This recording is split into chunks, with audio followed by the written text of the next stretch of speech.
$4 billion. That was the financial facility. A war chest ready to back a new league. 12 of the world's richest clubs had signed up. They announced it on a Sunday. By Tuesday night, it was over. All 6 English clubs had withdrawn. The project collapsed in 48 hours. But here's the twist. By every financial measure, the Super League had already won. A guaranteed annual revenue target of £4.5 billion. A locked-in membership of the biggest brands in football. The banks were ready, the lawyers were ready, the clubs were ready. Yet they lost everything. How did a group of clubs with that much money, that much power, and that much planning manage to self-destruct in less than 2 days? The answer is not what you think. It wasn't politicians, it wasn't regulators. It was the very people who built the game, the fans, the players, the managers who turned on them. And the fatal flaw was hiding in plain sight, baked into the league's own design.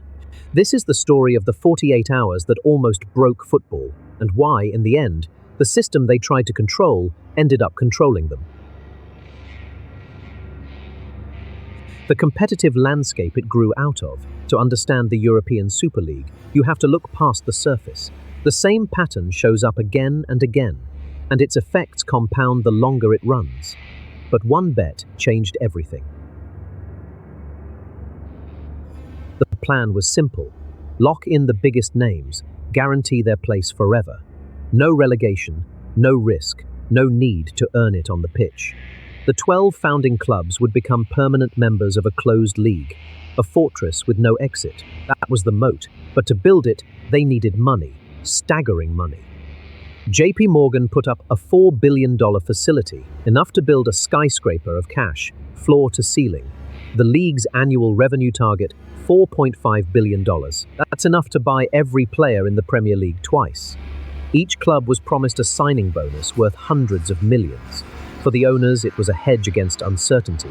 For the fans, it was a declaration of war.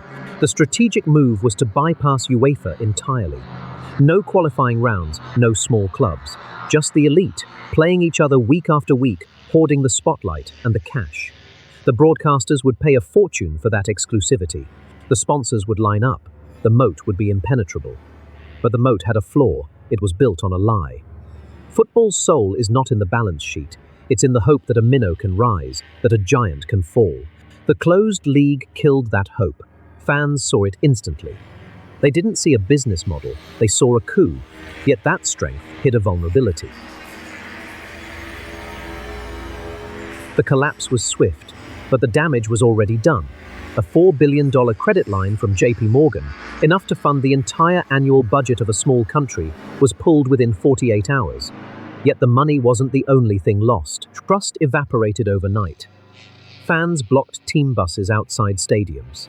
Politicians in Westminster threatened to introduce a fit and proper persons test for club owners.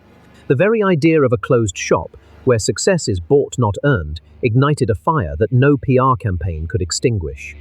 Therefore, the 6 English clubs withdrew. One by one they folded. Manchester City blinked first. Chelsea followed. Liverpool, Arsenal, Tottenham, Manchester United, all gone. The project collapsed under the weight of its own arrogance. But the cost didn't end there.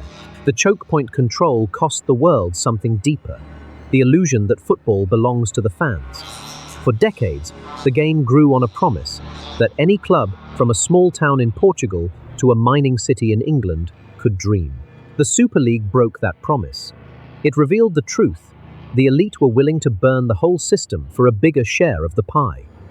Now, only Real Madrid and Barcelona remain. They still talk of a revised format. They still court investors. The money hasn't disappeared. The ambition hasn't faded.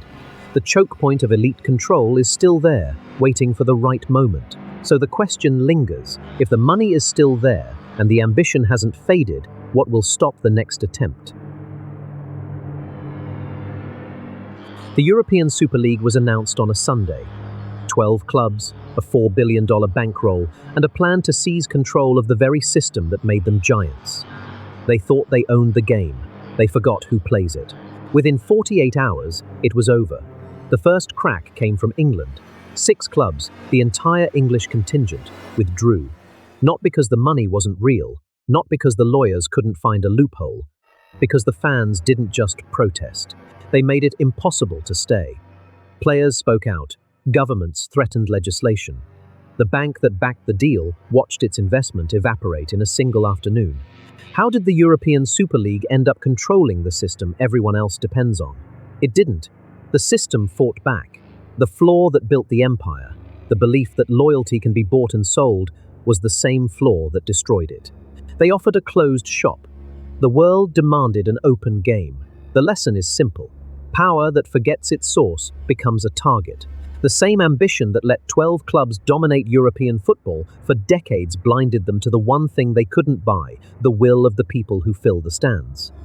Today, only Real Madrid and Barcelona still dream of a Super League. The rest, they're back in the Champions League, pretending it never happened. But the blueprint remains. Somewhere, another industry is watching. Another cartel is planning. And the clock is ticking. This was the monopoly matrix.